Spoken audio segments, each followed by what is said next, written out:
గురుస్త్వం శివస్త్వం చ శక్తిస్త్వమేవా. గురువు, శిష్యుడు, శక్తి సమస్తము తల్లి, తండ్రి, అమ్మవారే అని చెబుతున్నారు ఇక్కడ 6వ శ్లోకంలో.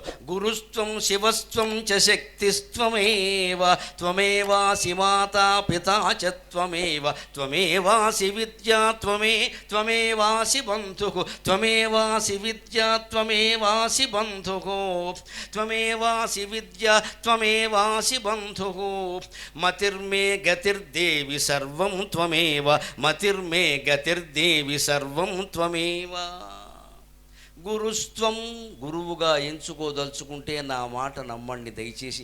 లోకంలో గురువులను ఆశ్రయించకండి. కలియుగంలో శంకరాచార్యను మించిన గురువు లేడు, రాడు, సందేహం లేదు ఆ విషయంలో. నేరుగా భగవంతుడిని ఆశ్రయించండి. మీ ఇంట్లో పూజా మందిరంలో కూర్చోండి, అమ్మవారి కాళ్ళు పట్టుకోండి, రామచంద్రమూర్తి పాదాలు పట్టుకోండి, శ్రీకృష్ణస్వామి పాదాలు పట్టుకోండి, అమ్మ వినాయకుడు పాదాలు పట్టుకోండి, నా గురువు నువ్వే అనండి. మీకు కలగవలసిన జ్ఞానం అంతా మీలోంచే స్ఫురిస్తుంది. ప్రతి జీవుడు గొప్పవాడే, ఎవ్వడి కాళ్ళ మీద పడాల్సిన కర్మ మనకి లేదు. ఈ దొంగ గురువుల్ని పోషించకండి దయచేసి. విరాళం అడుగుతున్నాడంటే వాడు గురువు కాదు, డబ్బులు అడుగుతున్నాడంటే వాడు గురువు కాదు, ఈ మధ్య కనపడటం లేదేమిటి అన్నట్టంటే వాడు గురువు కాదు. ఇప్పుడు అదే మొదలైంది. కనపడకపోతే ఏమైంది నీకు? అడగకూడదు. అడుగుతున్నాడంటే అందరు రావాలని కోరుకుంటున్నాడు, పోగేసుకుంటున్నాడు ఆయన మూట. ఈయన గురువు ఏమిటండి అర్థం లేకుండా. ఎప్పుడు వచ్చేవాడు మానేస్తాం, నీకు అనవసరం అది. అడుగుతున్నావంటే నేను రావాలని కోరుకుంటున్నావు, నువ్వేం గురువయ్యా? ఇలాగ తయారయ్యారు. అందుకే నేను మొహమాటం లేకుండా చెబుతా. గురుస్త్వం, గురువు అమ్మవారే. శివస్త్వం, శివుడు ఆవిడే. శక్తిస్త్వమేవ, గురు శిష్యుల మధ్యలో ఉండే బోధనాశక్తి కూడా ఆవిడే. గురుస్త్వం శివస్త్వం చ శక్తిస్త్వమేవ త్వమేవాసి మాత మా పితాచత్వమేవ. నువ్వే నాకు తల్లి, నువ్వే నాకు తండ్రి. ఎందుకంటే తల్లిదండ్రులు మనకు ఎంత మేలు చూసినా వెళ్ళిపోతారమ్మా, మనకంటే ముందు వెళ్ళిపోతారు వాళ్ళు. తర్వాత ఒంటరిలో అయిపోతామా? ఎవరు తల్లి ఎవరు తండ్రి? నీవే తల్లియు తండ్రియు నీవే నా తోడు నీడ నిజముగ కృష్ణ. ఎప్పుడు ఉండేది భగవంతుడే కదండి. తల్లి, తండ్రి, భార్య, భర్త, పిల్లలు, ఈ బంధాలు ఏవీ మిగలవు. ఇవాళ ఇదివరకైతే మిగిలేవు కాదు, ఇప్పుడు మనమే వెళ్ళగొడుతున్నాం కదా గొడవ లేకుండా. మనమే దూరం అయిపోతున్నాం కదా. ఒపీనియన్స్ కలవండి, అందుకని దూరంగా పెట్టాం. ఒపీనియన్స్ ఏమిటి ఒపీనియన్స్ కలిసేది ఇక్కడ? కాస్త కాఫీ ఇవ్వడానికి, అత్తమామలకు సేవ చేయడానికి, తల్లిదండ్రులకు సేవ చేయడానికి ఒపీనియన్స్ కలవాలా? ఏజ్ ఏమిటం, ఎక్కడది ఏజ్? ఈ స్వార్థాలన్నీ వచ్చాయి ఇవాళ. మంచిది. ఇప్పుడు ఎవరైనా నమ్ముకోవలసింది ఎవరినంటే భగవంతుడే. త్వమేవాసి మాత పితాచ త్వమేవ త్వమేవాసి విద్య, నా చదువు కూడా నువ్వే. త్వమేవాసి విద్య త్వమేవాసి బంధువు. నిజమైన బంధువు ఎవరంటే అమ్మవారేనండి. ఎవరు బంధువులు వాళ్ళు తెలుసు. తెప్పలుగా చెరువు నిండిన కప్పలు 10,000 చేరు కదరా సుమతి. మన దగ్గర బాగా డబ్బులు ఉన్నప్పుడు పిలవకపోయినా సరే పెళ్ళికి వచ్చేస్తారమ్మా, తర్వాత పిలిచినా సరే రారు, అప్పు అడుగుతాడేమో అని.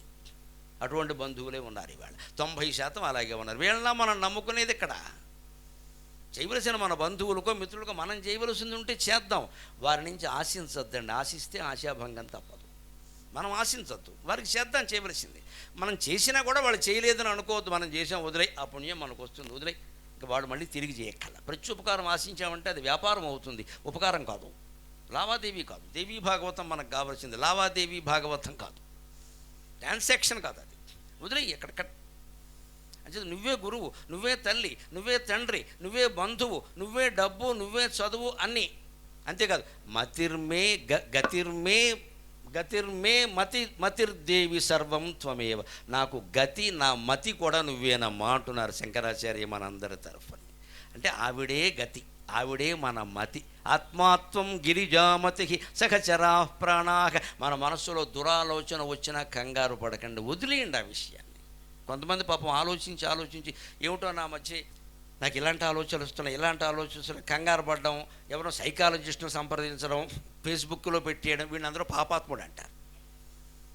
మంచి ఆలోచనలు వచ్చినట్టే చెడ్డ ఆలోచనలు కూడా వస్తాయమ్మా, ఎవరికైనా వస్తాయి. శ్రీరామచంద్రమూర్తికి కూడా వస్తాయి, సీతాదేవికి కూడా వస్తాయి. కొంపలేం అంటుకుపోదు. దీనివల్ల ఎక్కడ ఆలోచన అక్కడ వదిలే, కట్ చేసే వచ్చిన ఆలోచన వచ్చినట్టు తోసే అంటాడు జిడ్డుకృష్ణమూర్తి గారు. దాని గురించి ఆలోచించక, ఆలోచన గురించి ఆలోచించడమే పెద్ద ఆలోచన. ఆలోచన వదిలేయాలి వెంటనే. అది అనుసరించదగింది అయితే అనుసరించి, లేకపోతే వదిలేసి. ఇలాంటి ఆలోచనలు వస్తున్నాయి ఏమిటి అనక గాలివాటం అండి. మైండ్ గాలివాటం. ప్రాణం తర్వాత కదా మనస్సు. శరీరం దేహబంధం, ఇది తర్వాత ప్రాణమయం మనోమయం, అన్నమయ దేహం, ప్రాణమయ దేహం, మనోమయ దేహం, అంతే కదా లెక్క వరుసగా. విజ్ఞానమయ కోశం, ఆనందమయ కోశం, అన్నమయ కోశం శరీరం, ప్రాణమయ కోశం ఊపిరి, మనోమయ కోశం అంటే ప్రాణమే మనస్సుగా మారింది. ప్రాణం అంటే గాలి. గాలి ఒకలా ఉంటుందండి, కాసేపు ఉక్కబోస్తుంది, కాసేపు చల్లగా ఉంటుంది, కాసేపు తుఫాను గాలి వస్తుంది. మనస్సు అంతే. మనస్సులో వచ్చే ఏ ఆలోచనని పట్టించుకోకుండా పూర్తిగా ఆలోచనలన్నీ ఆ లోచనాల మీద పెట్టడమే భక్తి. అమ్మవారి విగ్రహం మీదే ఉండాలి, అదే దృష్టి ఉండాలి. అందుకని నాకు మతి నువ్వే, నాకు గతి నువ్వేనమ్మా అంటారు ఇక్కడ. ఆ ప్రస్తావన తప్ప మనలో ఏది వచ్చినా కూడా వెంటనే కట్ చేసి పారేయాలి. అందుకని త్వమేవ మతిర్స్త్వం మతిస్త్వం గతిర్దేవి మతిర్మే గతిర్దేవి సర్వం త్వమేవ శరణ్యే వరేణ్యే సుకారుణ్య రూపే శరణ్యే వరేణ్యే సుకారుణ్యమూర్తే హిరణ్యోదరార్జైరగణ్యే సుపుణ్యే హిరణ్యోదరార్జైరగణ్యే సుపుణ్యే భవారణ్యభీతేశ్చ మాం పాహి భద్రే భవారణ్యభీతేశ్చ మాం పాహి భద్రే నమస్తే నమస్తే నమస్తే భవానీ శరణ్యే. ఆలోచించండి, ఎవరిని శరణాగతి చెందాలి జీవితంలో? భగవంతుడు తప్ప ఈ కాలంలో నమ్మదగిన వాడు ఎవడైనా ఉన్నాడా? కొడుక, కోడల, కూతుర, తల్లె, తండ్ర, ఎవరినెవరు నమ్ముతారమ్మా? పిల్లల్ని చంపేస్తున్నారమ్మా తల్లులు వంకర సంబంధాలు పెట్టుకుని. భర్తలను చంపేస్తున్నారు. భర్తలేం తక్కువ వాళ్ళు కదమ్మా, ముక్కల కింద నరికి ఫ్రిడ్జ్లో పెడుతున్నారు. నమశివాయ. అందరూ ముదిరిపోయారండి. దేశముదురు అంటారే, దేశమే ముదిరిపోయింది మొత్తం. ఇదివరకు ఇంకా భర్తలు భార్యలు చాలా నయం, గొడవలు ఎట్టుకుని విడాకులు వచ్చిన ప్రాణాలతో వదిలేశారు. ఇప్పుడు మొత్తం లేపేయడమే. అక్రమ సంబంధాలు, యాదవ గొడవలు సృష్టి పుట్టినప్పటి నుంచి ఉన్నాయండి. బతకనిచ్చారు కనీసం ఆ భర్తనో భార్యను, ఇప్పుడు లేపేస్తున్నారు. పిల్లల్ని చంపేస్తున్నారండి. వాడెవడో కోరేట అడ్డం ఉండడానికి వీల్లేదని 3 ఏళ్ల పిల్లని చెరువు చుట్టూ తిప్పి చెరువులో పారేసిందండి తల్లి. ఏమనుకోవాలి? ఎటువంటి ప్రపంచంలో ఉన్నాం? ఇప్పుడు మనకి శరణ్యే ఎవరండి? ఆలోచించండి. ఇంకా ఎవరిని ఆశ్రయిస్తారు మీరు? భార్యనా, భర్తనా, తల్లినా, పిల్లనా? తీసేయండమ్మా మొత్తం. అలాగని ఎవరిని అగౌరవించక్కల, అనుమానించక్కల. అందరినీ ప్రేమతోనే మాట్లాడాలి. మనస్సులో ఎవరో ఉండరు, దేవుడు ఒక్కడే అని తీర్మానం. దీన్నే ఏమంటారంటే పైకి గంభీరమైన ప్రవృత్తి, లోపల తీవ్రమైన నివృత్తి అంటారు. ఇదే వైరాగ్యం. నువ్వు పైకి చెప్పగా కొంపలు అంటుకుంటాయి, ఇచ్చే కాఫీ కూడా ఇవ్వరు. పెళ్ళం కాఫీ ఇస్తుంటే నువ్వు ఉన్నావు కానీ నువ్వు ఉంటావు ఏమిటంటే అయితే మంచిది పోయామన్నమాట. అప్పుడే వచ్చే కాఫీ కూడా రాదు. నువ్వే ఇవ్వాలి, నేనే తాగాలి, నువ్వు పెట్టినట్టు ఎవరూ పెట్టలే. ఈ డైలాగులన్నీ వెయ్యాలి. అనుభవం మీద చెబుతున్నా.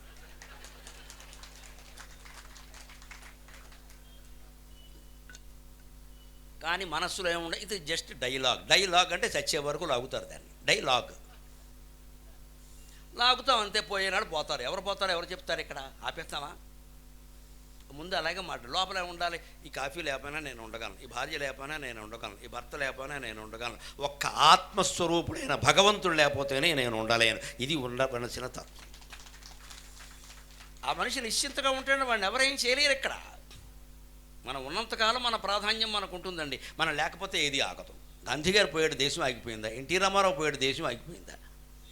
మహర్షిలాగా బతికిన వాడు జయశంకర్, ఆయన పోయాడు, దేశం ఆగిపోయిందా? మహాకవి పద్మవిభూషణ్ కాళోజీ నారాయణరావు గారు పోయాడు, దేశం ఆగిపోయిందా? వాళ్ళ కోసం ఆగలేదు. మన కోసం ఏం ఆగుతుందండి? ఇక్కడ ప్రజల కోసం తప్పించాడు కాళోజీ నారాయణరావు. అంటే ప్రతి క్షణం ప్రజల కోసం వెచ్చించాడు. ఆయన వెళ్ళిపోయాడు, తెలంగాణ ఆగిపోయిందా? మహానుభావులు వెళ్ళిపోయారు, మట్టిగడ్డలకు మనం ఎంత. ఈ వైరాగ్యం ఎప్పుడు లోపల ఉండాలి, బయటికి ప్రకటించకూడదని సంసారం దెబ్బతింటుంది. సంసారంలో ఎప్పుడు సత్యభాషణం ముఖ్యం కాదు, సరస భాషణం ముఖ్యం. ఎలా అయితే వాళ్ళు సంతోషిస్తారో అలా మాట్లాడే 2 డైలాగులు వేసే బయటికి వెళ్ళిపో అంతే. వాళ్ళు వేసేది కూడా డైలాగే నమ్ము, అది కూడా నిజం కాదు. ఇదో నాటకం, అదో నాటకం. జగన్నాటక సూత్రధార ఎవరై అంటే దేవకీ నందనం కృష్ణం వందే జగద్గురుం అంతే. ఆయన ఆడుతున్న నాటకం ఇది. అప్పుడు ప్రశాంతంగా ఉంటాం. అందుకే శరణ్యే వరేణ్యే, ఉన్న దేవతలలో శ్రేష్ఠురాలివి వరేణ్యే. శరణ్యే నాకు శరణ్యమైన దానివి. శరణ్యే వరేణ్యే సుకారుణ్యమూర్తి, నీకున్న దయ ఎవరికీ లేదమ్మా, కారుణ్యమూర్తివు నువ్వు. లోకంలో స్త్రీకే, లోకంలో తల్లికే ఎంతో దయ ఉంటే జగన్మాత అయిన అమ్మవారికి ఎంత దయ ఉంటుందండి. సుకారుణ్యమూర్తి అంతేకాదు హిరణ్యోదరాద్యై అగణ్యే సుపుణ్యే. హిరణ్యోదరుడు చక్కగా ఛందస్సుకు అనుకూలంగా మార్చారు. వేదాత్మనాయ విద్మహే హిరణ్య గర్భాయ ధీమహి తన్నో బ్రహ్మ ప్రచోదయాత్. హిరణ్య గర్భుడు, గర్భం బదులు ఛందస్సు కోసం ఉదర అని వాడారు. ఉదరవన్నా గర్భమేగా. అంచేత హిరణ్యోదరాద్యై, హిరణ్య గర్భుడు బ్రహ్మ విష్ణువు శివుడు ఇంద్రుడు మొదలైన దేవతలు కూడా అగణ్యే, నీ తేజస్సు గురించి నీ తత్వం గురించి మాట్లాడలేరమ్మా. సుపుణ్యే, నీకంటే పుణ్యాత్మురాలు ఎవరు ఉంటారు తల్లి. అగణ్యే సుపుణ్యే హిరణ్యోదరాద్యై అగణ్యే సుపుణ్యే భవారణ్యభీతే మాం పాహి భద్రే. ఈ భవం, ఈ జీవితం, భవం అంటే కేవలం కుటుంబ జీవితం సంసారం కాదు, మొత్తం జీవితం. ఈ మొత్తం పుట్టింది మొదలు చచ్చే వరకు ఉండే జీవితం ఉంది. ఇది పెద్ద అరణ్యం. ఇది ఎప్పటికీ తెమలదండి. పిల్లలు లేని వాళ్ళు పిల్లల కోసం బాధపడతారు. ఉన్నవాళ్ళు కాళ్ళకూరు నారాయణరావు గారు చెప్పాడు ఎప్పుడు వరవిక్రయ నాటకంలో, కనుడు వరకును లేరు లేరెనడు చింత కనిన తరువాత వారి రోగముల చింత అవల చెడిపోదురో ఏమో అనడు చింత చింతయే గాది సతతమ్ము సంతు వలన అన్నాడు ఆయన. సంతానం లేదు, సంతానం లేదు. నన్ను అడిగితే సంతానం లేని వాళ్ళు దేవతలమ్మ, వాళ్ళని చూసి దండం పెట్టుకోండి, కామెంట్ చేయకండి దయచేసి. వాళ్ళు దేవతలు, వాళ్ళు అదృష్టవంతులు. మనకున్న బాధలు వాళ్ళకి లేవు. మనకున్నారు ఇద్దరు బొట్టిగాళ్ళు, వీళ్ళు చంపేస్తున్నారు. ఇక్కడ 2000 కోట్లు ఇచ్చినా సరిపోవట్లేదు. ఆడపిల్ల అయితే అంతే, అక్కకి ఇచ్చావు నాకు ఇవ్వాల, అక్కడ తగాదాలు మొదలయ్యాయి. ఇదివరకు ఏదో అక్క చెల్లెలు ఉండేవారమ్మ, ఆస్తులు లేనప్పుడు ఉండేవారు. ఇప్పుడు ఆస్తి హక్కు వచ్చా కొట్టుకుంటున్నారు. ఇంటికి పెద్ద కూతురు మొత్తం తల్లిని తమ్ముడి భార్యని చంపేసిందండి. గొంత పొంగరాలు పెట్టి అప్పటి నుంచి గొంత పొంగరాలు తినడం మానేశాను. ఏమో ఏం కలిపారో ఎందుకు వచ్చింది. పెద్ద కూతురండి. ఎందుకంటే ఆవిడకి ఇష్టం, తల్లికి తల్లిదండ్రులకు ఇష్టం లేని పెళ్లి చేసుకుంటారు. అందుకని ఈ తల్లి అమాయకంగా నువ్వు నాకు ఇష్టం లేని పెళ్లి చేసుకున్నావు, నీకెందుకు ఇస్తాం, చిన్న కూతురికి ఇస్తాం, తమ్ముడికి ఇస్తాం, ఆస్తి మంచిది ఇది కానీ మొత్తం 6 లేపేసింది. ఇంటికి వచ్చింది చూడడానికి కొంత బొంగరాలు పట్టింది. ఆవిడ వచ్చే వరకు బాగానే ఉన్నారు. ఆ బొంగరాలు తినగానే బొంగరాలు అయిపోయారు. ఇదండి. ఎవరు నమ్ముతారు మీరు? ఆడాళ్ళనా, మొగాళ్ళనా, పెద్ద కూతున్నా, చిన్న కొడుకునా, మొగుడినా, పెళ్ళానా, ఎవరు నమ్ముతారండి అమ్మవారిని తప్ప? ఇన్ని ఉదాహరణలు కనపడి ఇంకా మన ఇంట్లో జరగాలేటి ఎదవస్ అంతా జరిగింది కదా, పత్రికల్లో వచ్చింది కదా, అదేం సరదా వార్త కాదు కదా, జరుగుతున్నాయి కదా. నమ్మకం ఏంటండి? ఆహారం పెట్టి లేపేస్తుంటే మనుషుల్ని. అందుకని శరణ్యే వరేణ్యే సుకారుణ్యమూర్తి హిరణ్యోదరాద్యై అగణ్యే సుపుణ్యే. నేను ఈ భవారణ్యంలో భీతి, ఇది పెద్ద అరణ్యం అమ్మ, దుర్గమారణ్యం. ఒక పూల తోట అనుకోండి, దానికి ఒక తోటమాలు ఉంటాడు. ఆయన ఏదో నీరు పోస్తాడు, క్రోటనాకులన్నీ కత్తిరిస్తాడు, పూల మొక్కలు కూడా ఎక్కడెక్కడ కత్తిరింపులు చేయాలో అక్కడ చేస్తాడు, అందంగా పెంచుతాడు. అరణ్యాన్ని ఎవడు పెంచుతారంటే దాని ఇష్టం వచ్చినట్టు పెరుగుతుంది. జీవితం అరణ్యం, దాని ఇష్టం వచ్చినట్టు అది పెరుగుతుంది. మనకు కత్తిరించినట్టు పెరగట్లేదు ఇది. అంచేత ఆ అరణ్యంలో తిరుగుతుంటే క్రూర మృగాల భయం ఉంటుంది. పూల తోటలో క్రూర మృగాలు ఉండవు, అరణ్యంలో ఉంటాయి. అంచేత జీవితం అనే అరణ్యంలో సంచరిస్తూ క్రూర మృగాల బారిన పడి చాలా భయపడుతున్నానమ్మా. భీతేశ్చ మాం పాహి భద్రే. అమ్మా విజయ కనకదుర్గాదేవి మాం పాహి భద్రే, నన్ను రక్షించవమ్మా, నన్ను రక్షించవమ్మా. భవారణ్యభీతేశ్చ మాం పాహి భద్రే నమస్తే నమస్తే నమస్తే భవానీ. చివరిగా ఈ అష్టకం వినడం, ఈ నామస్మరణ చేయడం ఎంత పుణ్యమో శంకరాచార్య చెబుతున్నారు. భవానీ భవానీ భవానీతి దేవీం ఉదారం ముదా సర్వదా ఏ జపంతి నమోహో న శోకో న పాపం న భీతి కదాచిత్ కథంచిత్ కదాచిత్ కథంచిత్ కుతశ్చిత్ జనానాం కదాచిత్ కథంచిత్ కుతశ్చిత్ జనానాం భవానీ భవానీ భవానీతి దేవీ. 3 సార్లు అన్నా చాలుట. భవానీ భవానీ భవానీ అనే మాట 3 సార్లు అన్నా చాలుట. 3 సార్లైనా కనీసం రోజులో ఎవరైతే ఉదయం లేచినప్పుడో రాత్రి పడుకునేటప్పుడో ఏదో ఒక సమయం చేసుకుని స్మరిస్తూ ఉంటారో, అది కూడా ఎలా చేయాలి? ఉదారం, హాయిగా ఆనందంగా చేయాలి. ఉదారం అంటే అర్థం అది. భయపడుతూ చేయకూడదండి. స్తోత్రాలు పారాయణలు దయచేసి అలా చేయకండి, ఎప్పుడు ఫలించవమ్మా. రోజు చదివాం, ఇవాళ చదవలేకపోయాం, ఏమవుతుందో. ఏం అవ్వదమ్మా. అమ్మవారు రాక్షసి కాదు, తల్లి. నువ్వు కావాలని చదవకపోతే బద్ధకిస్తే వేరే విషయం. రోజు చదవడం ఎందుకంటే అర్థం కావడానికండి. రోజు చదువుతారేమిటండి అలాగా? ఎక్కాల పుస్తకమా? ఎందుకు రోజు? అర్థమైందా? అంతే. నేను మళ్ళీ నమస్కారం పెట్టి చెప్పిందే చెబుతున్నా. లలితా సహస్రం ముగియగానే రోజుకి 10 నామాల అర్థం తెలుసుకుని మూసేయండి పారాయణ. రోజుకి 10 నామాలు తెలుసుకోవాలి. 100 రోజుల్లో మొత్తం 1000 నామాల అర్థం, ఏకాక్షర అర్థం చాలు. ఒక వాక్యంలో అర్థం, ఒక వాక్యం. నిర్లేప, ఏమీ ఒంటికి లేపనములు లేనిది, చాలు. అంతకంటే నిర్మల, నిర్మలమైన మనస్సు కలిగినది. అంతకంటే విశేషాలు వ్యాఖ్యానాలు అక్కర్లేదు. అది తర్వాత విషయం. 10 నామాల అర్థం తెలుసుకున్నప్పుడు మూయండి. పారాయణ అయిపోగానే మూసేయకండి, ప్రసాదాలకు వెళ్ళిపోకండి. 10 నామాలకు అర్థం తెలుసుకుని మూయండి. అలా 100 రోజుల్లో 1000 నామాలు మీకు అర్థం ఒక మాదిరిగా తెలిసాయి. కొన్ని మనస్సుకు పడతాయి, మీకు నచ్చే ఉంటాయి కదా కొన్ని. ఏడాదిలో 3 ఆవృత్తులు అయ్యాయి. మీరు 2-3 ఏళ్ళు గడిచేసరికి లలితా సహస్రం మీకు అర్థం కాని విషయం కాదమ్మా. అది మీ హృదయంలో ఉంటుంది, ఖచ్చితంగా హృదయంలో ఉంటుంది. చాలామంది మనస్సు లగ్నం కావట్లేదు, అర్థం తెలియక లగ్నం కావట్లేదు. కానీ టేప్ రికార్డులో చదివితే లగ్నం ఎలా అవుతుందండి? ఇప్పుడు ఏమర్థమైందని ఇక్కడ కూర్చుంటారండి? ఇన్ని అర్థాలు చెప్పబట్టే కదా. 8 శ్లోకాలు చెప్పడానికి నాకు 2 గంటలు దాటిందమ్మా. అర్థం కావడం ఇంత ప్రయత్నం చేయాలి, ఇంత ప్రయత్నం చేయాలి. దానికి మళ్ళీ పద్యాలు జోడించాలి, జోకులు వేయాలి, మధ్యలో ఏదో చెయ్యాలి. ఇక్కడ ఏమి చేయకపోతే అర్థమవుతుందా? లేకపోతే 8 శ్లోకాలు ఓసారి పాడడానికి 1000 పద్యాలు అప్పగించిన వాడికి నాకు ఎంతసేపు అండి? 8 నిమిషాలు, 4 నిమిషాల్లో అయిపోతాయి మొత్తం అంతా. కానీ పాడుకోవడం కోసం కాదు కదా ఇది. పాడడానికి ఘంటసాల బాలు ఉండేవారు. ఇప్పుడు నేను ఎందుకు ఇక్కడ? దాని అర్థం చెప్పాలి, మనసుకు పట్టేలా చెయ్యాలి. మళ్ళీ తప్పు చేయొద్దు, మళ్ళీ పాపం చేయొద్దు, మళ్ళీ జీవితం అరణ్యం కావద్దు. అమ్మవారి మణిద్వీపం కావాలి. మీ అందరి జీవితాలు మణిద్వీపం కావాలమ్మా, అరణ్యం కావద్దు. అది అవ్వాలంటే అర్థం చేసుకోవాలి. భవానీ భవానీ భవానీతి దేవి ఉదారం ముదా సదా ఏ జపంతి. ఉదారంగా, హాయిగా, ఖాళీగా కూర్చుని చేయండి. దాన్ని ఏదో బలవంతంగా చేయొద్దు, బాధపడుతూ చేయొద్దు. చేయకపోతే ఏమవుతుందో ఏమీ అవ్వదు, అంత బాగానే ఉంటుంది. శంక వదిలేయండి. ఈ 9 రోజులు చదివితే పుణ్యం. కొంతమంది దేవీ భాగవతం చెబుతారు. ఎంత మాయకులు అంటే 9 రోజుల్లో అయిపోవాలి. ఏమిటి అయిపోవాలి? పెళ్ళే శోభనమా? ఎందుకు అయిపోవాలండి? నాకు దేవీ భాగవతం చదవడానికి రోజుకి గంట కేటాయించుకుంటే ఏడాది పట్టిందమ్మా. వేతవోలు రామబ్రహ్మం గారు తెలుగులో రాసిన దేవీ భాగవతం చదవడం నాకు ఏడాది పట్టింది. ఏమి నష్టమేముంది? 9 రోజుల్లో ఎందుకు అవ్వాలి అసలు? మనకి ఎంతసేపు పుణ్యం కావాలి, జ్ఞానం అక్కర్లేదు. సమస్య అది. భాగవతం 7 రోజులు, దేవీ భాగవతం 9 రోజులు అయిపోయింది, మొత్తం పారేశారు. భారతానికి ఎవడో కేటాయించట్ల, ఎవడి వల్ల కాదేది. వ్యాసుడు చదువుకోవాలి, వినాయకుడు చదువుకోవాలి. కానీ దానికి కూడా మీకు చెబుతున్న 1700 శ్లోకాల భారతాన్ని నేను 2022వ సంవత్సరం నాకు పద్మశ్రీ వచ్చిన తర్వాత వారం రోజులకి నా పారాయణలో భాగంగా నేను చదవడం మొదలు పెడితే రోజుకి 10 పేజీలు 150 శ్లోకాలు సుమారుగా అవుతాయనంటే 22, 23, 24, 25 రేపు ఉగాది నాటికి మొత్తం భారతం 1700 పూర్తవుతుందమ్మా. పూర్తవుతుంది.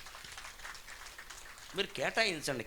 రోజుకు ఒక అరగంట కేటాయించండి, వీలైతే గంట కేటాయించండి.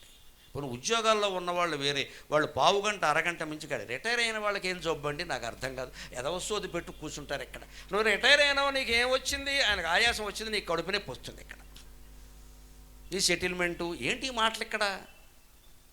అప్పుడైనా చదవలేరా? 70 ఏళ్ళు వచ్చాయి, 80 ఏళ్ళు వచ్చాయి, పోవడానికి సిద్ధంగా ఉన్నావు. ఇంకా ఈ ఎదవ మాటలేనా? సెటిల్మెంట్లు, పింఛను, ఇదేనా? అది వదిలేచ్చు కదా, అయిపోయింది కదా. కొన్ని 25 ఏళ్ళ కుర్రాడు సాఫ్ట్వేర్ ఇంజనీర్ ఎవడో తిప్పలు పడ్డాడంటే అర్థం ఉంది. కొత్తగా పెళ్ళి అయిన వాడు ఎవడో ఏడిచాడంటే అర్థం ఉంది. వాడు ఏడుపు వేరు. మనకెందుకండి? అన్నీ అయిపోయాయిగా. అప్పుడైనా అమ్మవారి దగ్గర ఉండాలి కదా. ముదా అంటే అది సంతోషంగా చదవండి, ఆనందంగా సగంలో ఆపేయండి. మీరు చదవాలి, లేకపోతే ఆపేయండి, ఏం కాదు. ఆపేసినా ఏం కాదు. మనకేంటంటే పూర్తి అవ్వాలి. మధ్యలో ఏం మాట్లాడకూడదు. మాట్లాడితే వెనక్కి వచ్చి చదివేవాళ్ళు కూడా ఉన్నారు. అజ్ఞానానికి నమస్కారం. ఈ జన్మకి లలితా సహస్రం అవదు. ఎవడో మాట్లాడుతూనే ఉంటాడు, అవుతుంది. పోనీ అలాంటప్పుడు ఫోన్ కట్టియాలి. కట్టరో మళ్ళీ చూసుకుంటూ ఉన్నాం. ఓ పక్క ఫోను, ఓ పక్క లలిత. కుదరదమ్మా, ఈ కాంబినేషన్ ఉండదు అక్కడ. నీకు ఆవిడ కావాలంటే ఈ ఎదవ ఫోన్ అవతల బారాయి, ఫోనే కావాలంటే పట్టుకో, ఆవిడ వదిలే. ఇదే ఉదారం ముదా. ఈ మాటలు చాలా ముఖ్యమండి. చివరి మాటలు అనుకోవద్దు, చాలా ముఖ్యమైన మాటలు ఇవి. Last but not least. ఉదారంగా చదవాలి, ముదా సంతోషంగా చదవాలి. సదా ఏ జపంతి, ఎప్పుడూ వీలైనంత సమయం చదువుతూనే ఉండాలి. చదువు కూడా ఎందుకండి? భవాన్యే నమః, భవాన్యే నమః, భవానీ భవానీ, నమః శివాయ, నమః శివాయ, నమో నారాయణాయ, శ్రీమాత్రే నమః అనడానికి గ్రంథ పాండిత్యం దేనికి? మన నాలుగు ఉంది, మనస్సు ఉంది. మనస్సులో అనుకోవచ్చు, ఏదో ఒక నామాన్ని స్మరించలేమా. ఇక్కడ స్తోత్రం చదవమని చెప్పట్ల, భవానీ అనడు చాలంటాడు. కనీసం భవానీ దీక్షలో ఉన్నవాళ్ళు నయం. వాళ్ళ 40 రోజులో 20 రోజులో కానీ ప్రతివాడిని భవానీ అంటారు. వాడు అదే పుణ్యం మన దగ్గర. మగాళ్ళే, అందరూ మగాళ్ళే, కానీ భవానీ లేదు, భవానీ ఉంది, భవానీ నువ్వు ఊరుకో, భవానీ అన్నిటికీ భవానీ. ఎంత పుణ్యాత్ములండి నిజంగా ఆ దీక్షలో ఉండేవాళ్ళు. వాళ్ళని చూస్తే నాకు ఆనందంగా, అన్నిటికీ వీడు భవానీ అంటాడు. ఆ దీక్ష కొనసాగాలి మిత్రమా. నేను వారికి కూడా నమస్కారం పెట్టి కోరుతున్నా. అది 20 రోజులు 40 రోజులుగా జీవితంలో నీకెవడు కనపడినా భవానీ అను చాలు, ఇంకేం అక్కర్లేదు. నీకు జ్ఞానం ఖాయం, మోక్షం ఖాయం. జీవితం అంతా కొనసాగాలి. 30 రోజులు 20 రోజులు ఈ టైం బౌండ్ ప్రోగ్రామ్ ఏమిటండి? అదే సదా జపంతి. వాళ్ళకి ఎలా ఉంటుందంటే నా మోహో న శోకక నా పాపం న భీతి. చాలా చక్కగా చెప్పారు ద్వంద్వ సమాసాలాగా. మోహం ఉండదు, శోకం ఉండదు, పాపం ఉండదు, భీతి ఉండదు. ఇంత చెప్పక్కల్లా. శోకం ఎందుకు వస్తుందంటే మోహం ఉండబట్టి, భయం ఎందుకు వస్తుందంటే పాపం చేయబట్టి. పాపం చేయని వాడికి భయం ఎందుకు ఉంటుందండి? అంటే శంకరాచార్య 4 విడిగా చెప్పారు, కానీ అవి ద్వంద్వ సమాసాలు. శోకం, మోహం. శోకం ఎందుకు వస్తుంది? నువ్వు దేనికో చూసి మోహించావు, కావాలనుకున్నావు, ఓ వస్తువో మనిషో ఏదో కోరావు, అది లేనిదే నేను ఉండలేనన్నావు, అందుకే శోకం వచ్చింది. అది వద్దనుకుంటే శోకం లేదు కదా. అంచేత నా శోక నా మోహగా అంటే ఎక్కడైతే మోహం లేదో అక్కడ శోకం కూడా ఉండదు. అంతేకాదు నా పాపం నా భీతి. పాపం లేనిదే భయం ఎందుకు ఉంటుందండి? మనం తప్పు చేయని వాళ్ళం మనం ఎందుకు భయపడతామమ్మా? 100 కోట్లు మింగేసిన వాడు భయపడాలి. మనకేం కర్మ? హాయిగా తిరుగుతాం కాలర్ ఎత్తుకుని. మనం పాపం చేయలేదు కదా, మనకెందుకు భయం? అంటే పాపం లేనిదే భయం లేదు, మోహం లేనిదే శోకం లేదు. ఎంత స్పష్టంగా చెప్తా. కదాచిత్ కథంచిత్ కుతశ్చిత్ జనానాం. భవానీ భవానీ అనేటువంటి మనిషి స్త్రీ అయినా పురుషుడైనా, ఏ కులమైనా, ఏ మతమైనా, ఏ ప్రాంతమైనా కదాచిత్ భయం లేదు, ఎప్పుడూ భయం లేదు. కథంచిత్ ఏ రకంగానూ భయం లేదు. కుతశ్చిత్ ఏ దిక్కు నుండి భయం లేదు. అన్ని వైపులా అమ్మవారు కాపాడుతూనే ఉంటుంది ఖచ్చితంగా. అటువంటి అమ్మవారికి మనం చివరిగా పద్య రూపంలో నమస్కారం చేసి మనం ఒక్క క్షణంలో మనం సెలవు తీసుకుందాం. దీన్నే శరణాగతి అంటారు. నీ పాదములు వీడలేను జననీ నీవే నను త్రోసినన్. ఇంత భక్తి ఉండాలి నాకు ఉండి మీకు చెబుతున్నా. మా అమ్మవారి మీద చెప్పిన పద్యాలు. నువ్వు నన్ను తోసేసి వరే నీ మొహం నాకు నచ్చలేదురా, నువ్వు నాకు కనిపించదురా అన్న, నేను నిన్నే పట్టుకుంటా. ఎందుకంటే there is no other way, నాకు ఇంకో మార్గం లేదు. నీ పాదములు వీడలేను జనని నీవే నను త్రోసినన్. నీ పాదద్వయమందజేయు కరుణా నీరంధ్రధారన్. నీ పాదద్వయమందజేయు కరుణా నీరంధ్రధారన్. వచశ్రీ పారమ్య సుధానుభూతిని వరించెన్నాదు చిత్తం. వచశ్రీ పారమ్య సుధానుభూతిని వరించెన్నాదు చిత్తం. వచశ్రీ పారమ్య సుధానుభూతిని వరించెన్నాదు చిత్తం. నీ పాదములు వీడలేను జనని నీవే నను త్రోసినన్. నీ పాదద్వయమందజేయు కరుణా నీరంధ్రధారన్. వచశ్రీ పారమ్య సుధానుభూతిని వరించెన్నాదు చిత్తము. నన్నే పాపంబులు ఏమి చేయగలవో, నన్నే పాపంబులు ఏమి చేయగలవో ఈశాన సీమంతిని. ఇది శరణాగతి అంటారు. నీ పాదాలు పట్టుకున్నానమ్మా, నువ్వు తోసినా సరే ఇక్కడ ఉంటా, ఇంకో దిక్కు లేదు, మానవుళ్ళు ఎవరిని ఆశ్రయించే లాభం లేదని అర్థమైపోయింది జీవితం. అంతేకాదు నీ పాదద్వయమందజేయు కరుణా నీరంధ్రధారం. ధార అంటే జలధార, నీరంధ్రధార అంటే ఎక్కడ ఆగకుండా వచ్చేటువంటి జలం. ఆవిడ కరుణ ఆగకుండా ప్రసరిస్తుంది మన మీద. అది నేను పొందా. భగవంతుడి దేవల్ల అవధానాలు చేశాం, ప్రవచనాలు చెబుతున్నాం. వచశ్రీపారమ్య సుధానుభూతి. వాక్కు జనాన్ని ఆకట్టుకునేటువంటి వాక్కు నాకు ఇచ్చావమ్మా, ఇంతకంటే అదృష్టం ఏం కావాలి? నీ కరుణ ప్రతి చోట రుజువు అవుతుంటే ఎలా వదులుతామంటే మనకు రుజువు దొరుకుతోంది కదా. వరించెన్నాదు చిత్తము నన్నే పాపంబులు ఏమి చేయగలవో ఈశాన సీమంతిని. ఇక మీదట జన్మ పుణ్యమా పాపమా కర్మ నాకు అవన్నీ అనవసరమమ్మా, నేను నిన్ను ఆశ్రయించి ఉన్నాను. ఇలాంటి శరణాగతి చెందితే భగవత్ కరుణ మన మీద తప్పు చేసినా ప్రసరిస్తుంది మిత్రమా, ఒప్పు చేస్తే ప్రసరిస్తుందని వేరే చెప్పక్కల్లా. ఎందుకంటే అమ్మవారు దయామయి. స్వస్తి ప్రజాభ్య పరిపాలయంతాం న్యాయేణ మార్గేణ మహిం మహిషాః గోబ్రాహ్మణేభ్యః శుభమస్తు నిత్యం. లోకాః సమస్తాః సుఖినో భవంతు. లోకాః సమస్తాః సుఖినో భవంతు. లోకాః సమస్తాః సుఖినో భవంతు. స్వస్తి. పూజ్య గురువు గారు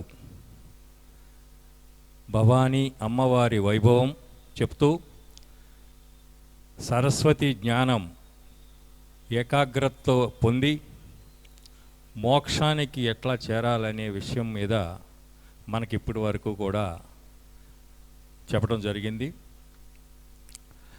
అట్లనే మూఢనమ్మకాల మీద ఉగ్ర నరసింహుడు మన గురువుగారు మొహమాటం లేకోకుండా సూటిగా ప్రజలకి చైతన్యపరుస్తారు. అట్లానే మనకిప్పుడే ఆప్యాయతతో కూడినటువంటి అట్లాగే సలహా, అది ఒక రకంగా హెచ్చరింపు కూడా.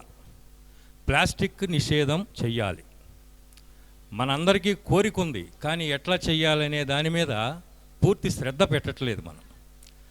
అందుకని మన గురువుగారు ఏదైతే ఉపదేశిస్తారో దానిలో మనం ఆచరించాలి. వీలైతే పూర్తిగా ఆచరించే ప్రయత్నం మనం చేయాలి, ప్రయత్న లోపం ఉండకూడదు. అందుకని ఈరోజు దేవాలయ చైర్మన్గా మా కమిటీ సభ్యులు, ప్రెసిడెంట్, జనరల్ సెక్రటరీ, మిగతా కమిటీ సభ్యులు, అట్లాగే వెల్ఫేర్ అసోసియేషన్ సభ్యులు అందరి సహకారంతో ఒకసారి సమావేశం ఏర్పాటు చేసుకుని ఈ విషయం మీద గురువుగారు మీరు చెప్పింది మేము తూచా తప్పకుండా పాటిస్తామని చెప్పి సభామూర్ఖంగా మీకు హామీ ఇస్తూ, మళ్ళీ ఈసారి ఈ దేవాలయ ప్రాంగణానికి వచ్చేలోపు మేము ఈ విషయం మీద శ్రద్ధ వహించి నిర్ణయం తీసుకుంటామని చెప్పి మీకు 50 మంది భక్త జనసందోహం మధ్య మీకు విన్నవించుకుంటున్నాం గురువుగారు.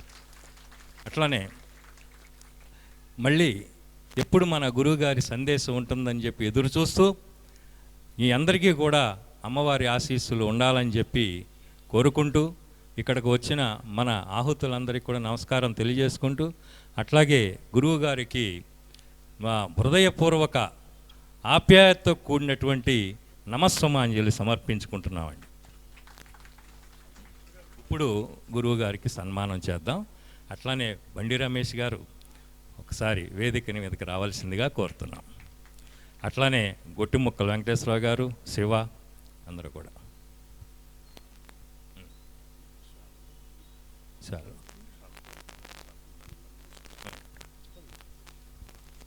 బండి రమేష్ గారిని శాలతో సహకరించవలసింది కోరుతున్నాం.